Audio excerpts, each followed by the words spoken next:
I wanted reinvention. Jason's so smart, you can't handicap yourself like that and try to argue with Jason. Here we go. Excellent. So, thank you, Robert, for taking the time to meet a small French video blogger. You're not so small. I'm French. That's an advantage, believe me. Yeah, so I really wanted to meet you because I heard the comments of Jason Calacanis in my one of my. Yeah, what's up, Jason? Man? One of my last podcasts. I loved your Valleywag comments. Those are exactly. great. So let's sum up. So basically, Jason says that if you request a feature from anybody about any service, they shouldn't make it because you're a genius. No, that's not true. No. He said because you're a genius. Well, the $20 will be to Jason for doing great PR on my behalf. But I'm not a visionary. I'm not somebody like Doug Engelbart who invented the mouse. That guy is a true genius. I'm just really good at seeing doubling effects early. Okay, like Twitter. I got on Twitter before it got really hyped up, right? And hyped up is relative because there's still only 400,000 people on it out of 6 billion people on the planet, right? So, you think it's hyped up, but the average person on the street doesn't think it's hyped up. But all I do is I look at things that double in audience size or double in usage over an X period of time, and I'm just early. Like I was early on ICQ back in 1996. You see, you're a genius. It's not a genius. It's just a talent for watching a community and seeing and having good early warning system, so that I know that something's doubling. So what do you answer to Jason? Who says no? You're right, actually. So he says, if you request anything, like don't pay attention. Well, that's a typical thing. I had an argument with Liz Lawley who basically said the same thing and said I was an edge case, right? And this was at Yeah, this is so we're close to the pier. We're in the ferry building, San Francisco ferry building, which actually is a very famous spot. It doesn't look like a famous spot, but this is where all the families met during the 1906 earthquake, because this is the only building that survived the 06 earthquake in this area, and so everybody knew the ferry building was a big landmark and said, let's meet down at the ferry building. Plus, that's how you got over to the tourists, it's normal, right? Yeah. And Gandhi is the statue of Gandhi is right behind us. So you don't mind about you changing topics? No. You don't mind about Jason saying that your feature requests are not important? You don't mind? I do. I don't care anymore, because innovators won't listen to users. They shouldn't listen to users at some level, right? If you have a Porsche and I ask you what you want, I don't have a Porsche. You do? I don't. No. Oh, you don't. Okay, but if you did, you would. And I asked you what do you want in the next Porsche, you would probably say, a smoother ride, a bigger car, room for your kids, XXX thing, bigger trunk space. Right. Well, you just designed a Volvo, right? So you got to be careful about listening to users, and because they can mislead you, they can take you down a road that really doesn't lead to a better product. So do you think Jason did this only because you have a famous blog and teasing you is part of the game? Oh yeah, he wants me to write about his new product. Oh, that's the only reason? Yeah. Okay. And Jason, my price is going up. You need to give me a few founder shares of stock before. So you're like this. No. So how much? What percentage do you want of Jason's company? 1%. 1%. Jason, 1%. 1%. Jason is brilliant. 1%. Jason is brilliant. He'll probably build $1 billion company because he's going after Wikipedia. That's what he's doing because he knows Wikipedia is on the top of every Google search you do. To come back on the Scoble bashing. So what else did you have? Valleywag said. Well, explain. Let's cover what he's. Early adopters are good to listen to because they can predict. They're good predictors of where the market will be in a certain amount of time. Mm-hmm. Like Twitter right now. Most people, if you ask them on the street, what do you think of Twitter? And first of all, they haven't seen it. They don't know what it is. They haven't used it. So somebody like me has used it, and if I have a feature request, it probably will be something that millions of people will need if Twitter in 10 years. If Twitter continues getting big, right? ICQ was this way. I was early on ICQ, not the earliest, but early in the first 100,000 users certainly. And I would tell people what I wanted, and they put it in, and that became a better product because of that. Right. So, okay. The other thing is,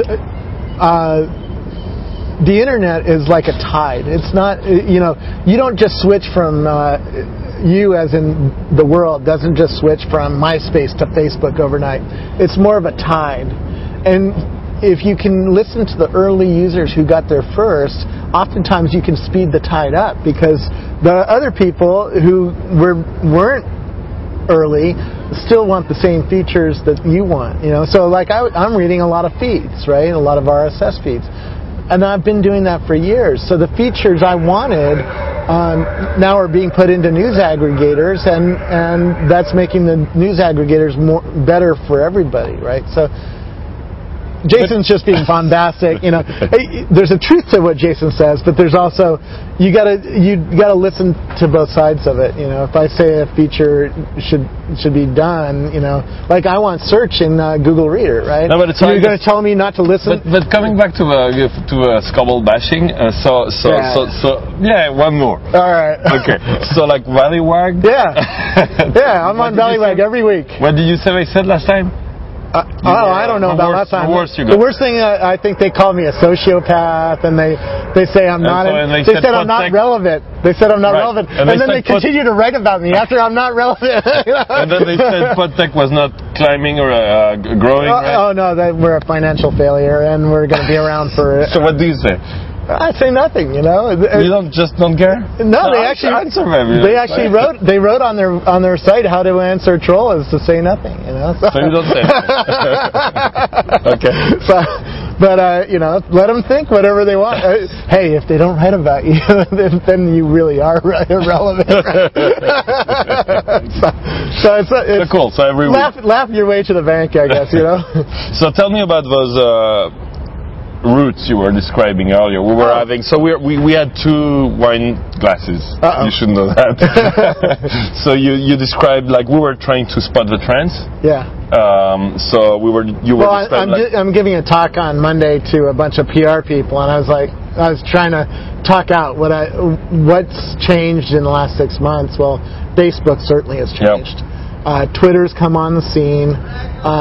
YouTube has continued gaining momentum and strength and brand. I still hear YouTube mentioned on the mainstream press all the time. What else has happened?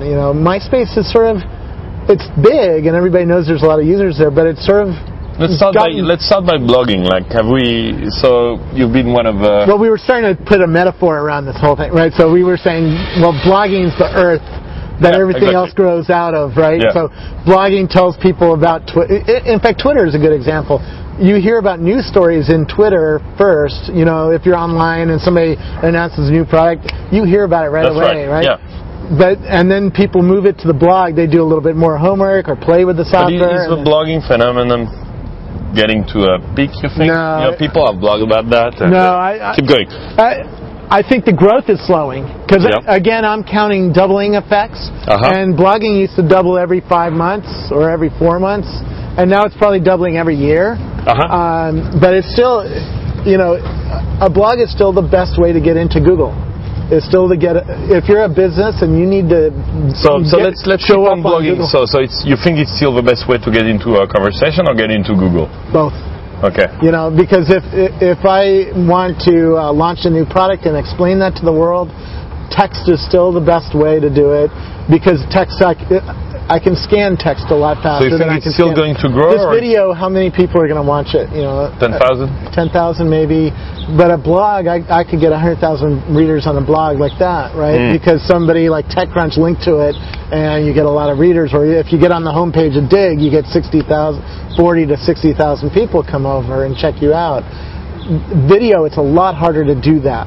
So we'll go to video after. But do you think blogging will continue to grow, or it's just I think it continues to grow. I think it's slowing down a little bit. That's all. Because so you don't buy those studies, those surveys that say it's slowing down. Well, the growth is slowing down. I don't see it going away. In fact, blogging is becoming more of a profession now than for the high-end people. Yep. It's becoming a business. It's not something you do just for fun anymore. TechCrunch and GigaOM and Federated Media and who else is making B5 Media yep. and Weblogs Inc. These are all businesses now. Yep. They're not somebody sitting in pajamas in their bedroom yep. anymore. Yep. These are people who are almost professional journalists, and the professional journalists are coming into blogs in a big way.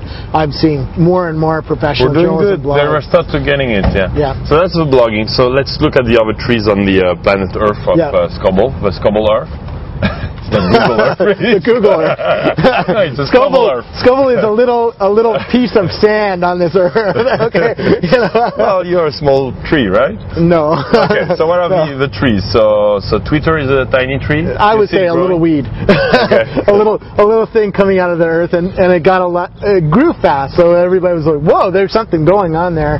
But it's so you stopped doing it. No, I haven't stopped. I blogged, I Twittered yesterday, I think, once. But the idea is to the problem is, if you want to get anything done, if you have these things on your screen, they distract you from your attention. So do you well, you're very well positioned to talk about that, right? You have like 500 feeds, and you have how many 650. people? Okay, sorry. How many people on IM? I don't have IM. I do have. You don't open IM? Every time I do, 40 windows come up. Well, I know what you. Hey, Scoble! And you call. Yeah, right. It's better for me to go in a chat room or something, if I want to talk to people. So no IM. Twitter is really like IM now. I mean, it's almost used like, hey, Loic's on it. Hey, Loic, what's up? And hey, you want to get together for dinner tonight? But so you see it becoming big or just it's doubling. Because we're in a bubble. See, this is the problem. I count doubling effects. That's really what I like being involved in things that are doubling, right? Because I want to be involved in things that are growing, that are becoming interesting, that are getting more people, getting people. So I look at what is doubling. Twitter is doubling, and it still is doubling. But will it double forever? I don't know. If I knew that, then I could be a much more of a genius. So we could use on your Scoble Earth, we could use a scale by weirdness. How do you say that in English? Be as weird as possible, right? As weird as possible. So the less weird now is blogging, like it's normal, right? Yeah. If you go a little bit more weird, you do Twitter. Yeah. It's weird, right? If you explain to normal people... Well, Twitter's probably the most out of...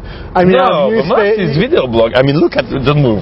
Look at that, This is, Yeah, but that's Scoble Mobile. Again, this is professional. So really what you're going to get is like one of these Nokia phones. So you see... Where the hell is my Nokia phone anyways? It's in my pocket.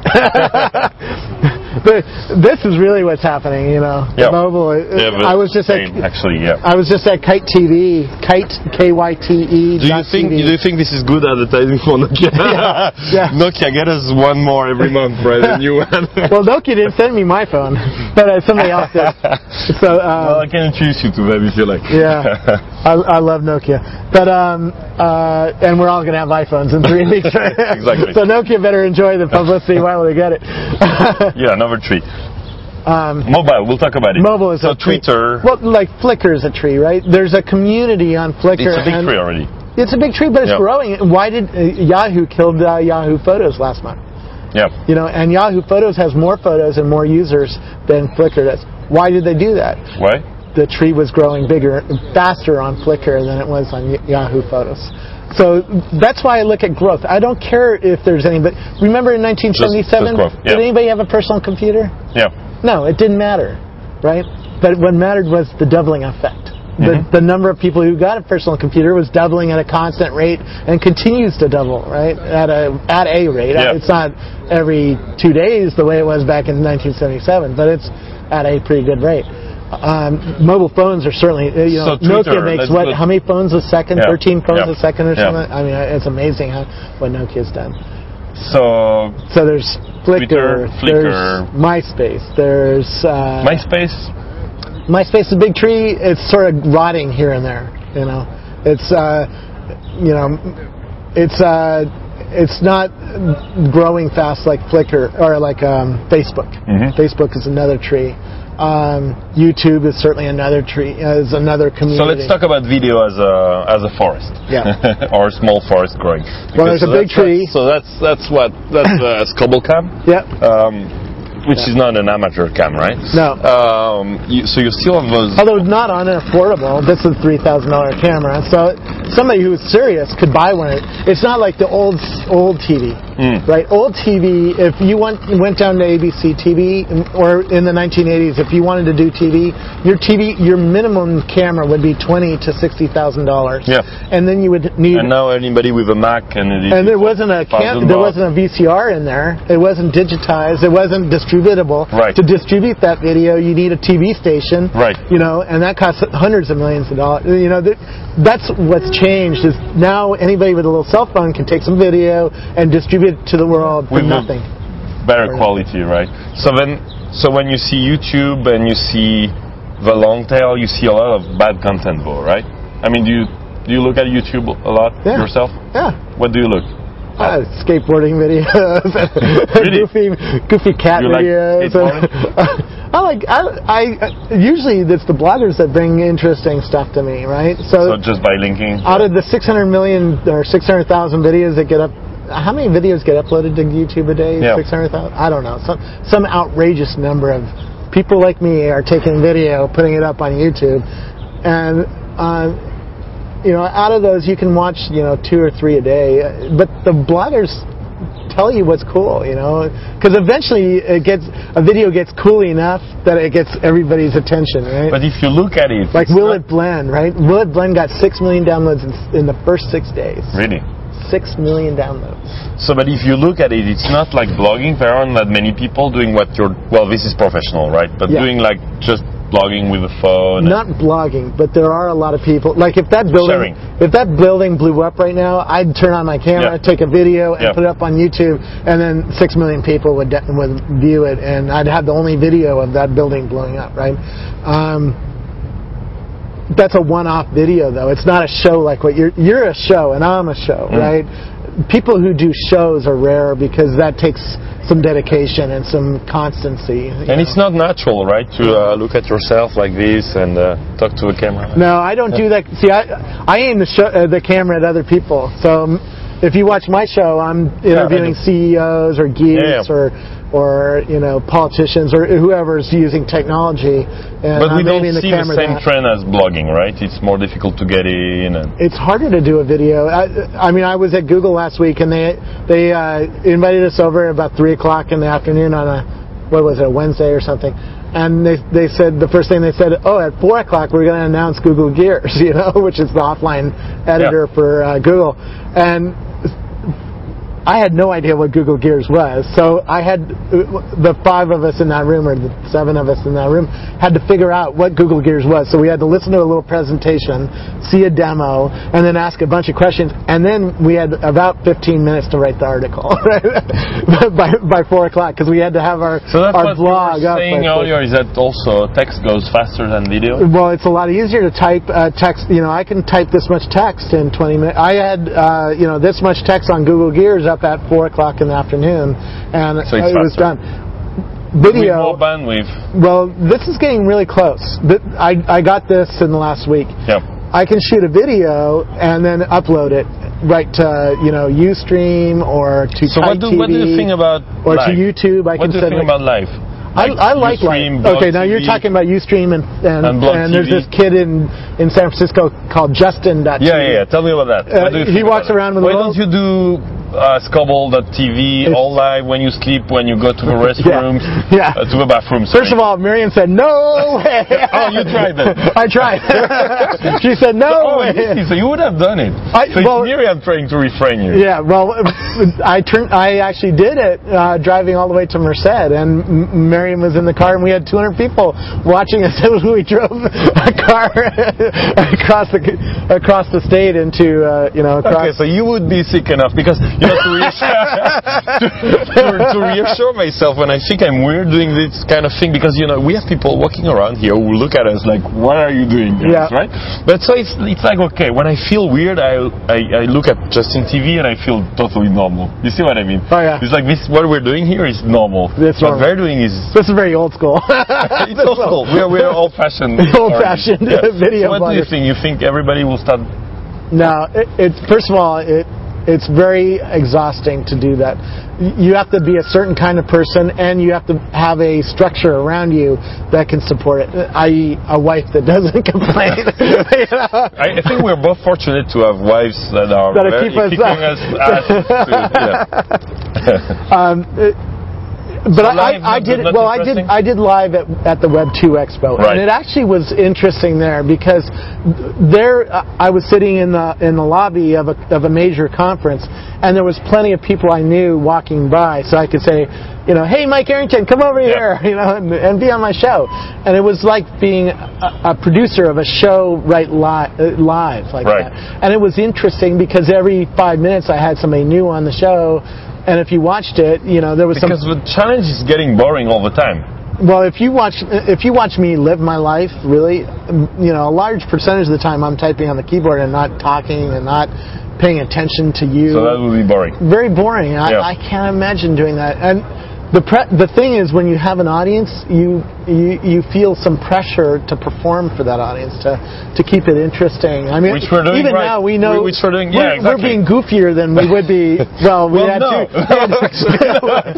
because we had drinks for an hour before that. Right? We were the same, I think. Honestly, I don't know. We're trying to pack. We're a little bit more animated. We said a little bit more, right? Yeah. But no, that's true. You know, seeing you basically linking into your RSS feeds, and so how many? So you read 650. Okay, and you go in Google Reader and you just mark them. J, and Shift S shares my feed. There's a whole video. That would be very boring. If you search, if you search 4-hour work week, there's a whole video. Tim Ferriss, who wrote that book, interviewed me and watched me actually reading. I saw it. Yeah, absolutely. It was good. It was good.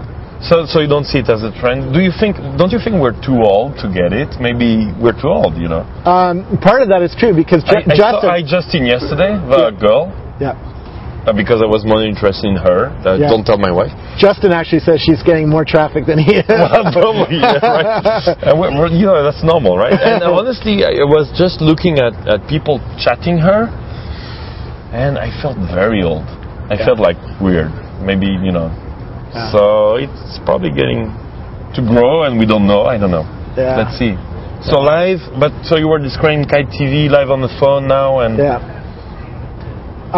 was just a Kite. So you can take a phone and video, you know, take a little video of the Golden Gate Bridge we could get or whatever. Live here now. And just hit send, and it sends, and then you have all your friends are chatting live on the phone. So they would chat as we talk. So I can slide the keyboard up and chat with them and say, "Hey, I'm sitting with Loic. You know, what's up?" You know, and they can say back whatever they want. You know, you're an idiot. Well, we would get that. We get that on Valleywag. So live, YouTube. How about PodTech? I mean, like all the high-end shows. Yeah. Well, PodTech, well? I'm doing because Valleywag says it's not doing well. Sorry, I won't start again. And Valleywag always tells the truth, right? Yeah, absolutely. Watch Jason Calacanis' video for that one. Exactly. He explains how Valleywag is getting. PodTech is a network that's growing of people who are building more professional shows. You know, not ABC professional, not CNN professional, but on the higher end side, a little bit higher quality than, you know, YouTube, and also on a constant basis. And is it so like Matt Kelly does a show all about the auto industry, and he goes to Detroit a lot, and he does a lot of shows like of him driving a cool Ford Mustang around, which I'm totally just jealous of, getting to go to a racetrack and drive around with a. Really? What the heck? It's my I think it's my wife. Yeah. Go ahead. Sorry. Well, listen to you talk to your wife. Go ahead. It'll be just like live TV. Yeah, exactly like TV. Well, you know, she heard what I was talking to Justine, the girl. Yeah. That's why probably she's calling. Don't say that anymore. No, go ahead. Sorry. So live. So PodTech is growing like you expected. I would say it's even doing better in terms of revenues are doing really well. The number of video bloggers that are out there is slower than I expected. When I left Microsoft, I thought, oh, this is about to explode. And what exploded was YouTube, was that single video of somebody seeing something funny in the world and going, oh, I got a video of that. But not the person who wants to build a show about cars or about stock market or about technology like I'm doing, a tech show. So how do you see, so this, like, so you have YouTube, you have maybe the live, you have like the Twitter, which is instant, you have the video of a pod tech. Where do you see it going compared to traditional media and TV? So because like if you look at blogging compared to the press, we didn't kill the press, right? No. It's still there, it's going to be there. How about video against TV? New media rarely, I don't know of an example where a new media killed an old media. It just adds on and it takes the heat, right? So like radio took the heat away from books and TV took the heat away from radio and so. How is your book doing? Oh, it's doing great, and it still is in the top 10,000 out of. Cool. I mean, it's been out on the market for a year and a half now. It's crazy, that people are still buying it. So where do you see it going compared to TV? Do you think? Well, Kite has Channel 5 on Kite, and Channel 5 is the local CBS affiliate. So Channel 5 locally. So it's traditional TV going onto a blogging kind of platform. And now the anchors are hanging out on Kite, chatting with their audience. Live while the TV show's going on. And they can also take streaming video and put it out on the internet and create content that would get advertising and stuff like that. Also, the live streaming technologies are being used by the local news stations. Like if a building starts burning like this one does, why don't you just bring somebody out here with a live camera, turn it on, and let everybody watch it? Or if you're at the baseball game, I can imagine in less than a year you're going to have cameras on every player. Well, you can buy Barry Bonds. Because on the Olympic Games, for example, it's entirely forbidden, even just camera, to take pictures, right? Right now, because the old business model is stronger than the new business model. What happens when all the people move from TV onto, or when is that what you see? Is that what you foresee? Yeah, I watch the tides moving, right? The tide is moving from old style TV onto the internet. Why is Channel 5 locally doing Kite? They know that the kids and the audience is moving onto internet and onto the new. So tell me about the TV you see in 10 years. Describe it. Close your eyes. Get a drink of wine, another one. No, we don't have it here. A billion channels. Okay. So when I grew up, we had 3 channels. We had Channel 4, which was NBC. We had Channel 5, which was CBS. We had Channel 7. And when I turned almost high school, we got cable. We got MTV. So the number of channels went from really 13 channels up to 100. And now we're seeing that choice go to 1 billion. YouTube is a good example of that. How many new things get uploaded to YouTube every day? 600,000. I don't even know what the number is anymore. It's a lot, and it's really a little tiny channel. So you can, if you care about Ruby on Rails, you can go to YouTube and say Ruby on Rails, and you can watch a whole lecture from some computer science guy who teaches explains everything about it. Teaches you how to use Ruby on Rails, or if you care about kite surfing like you do. So that's the long tail of TV. That's the choice. What else do you see as interactivity, for example? Well, what's going to happen? Like a baseball game, 100 camera angles. And I'm going to be able to choose those camera angles. Oh, to switch from it? So like switch or watch them all at the same time. Interesting. With Ustream already, I can watch 100 cameras, and these cameras, I mean, this is 2007, right? This camera can do 30 frames a second streaming.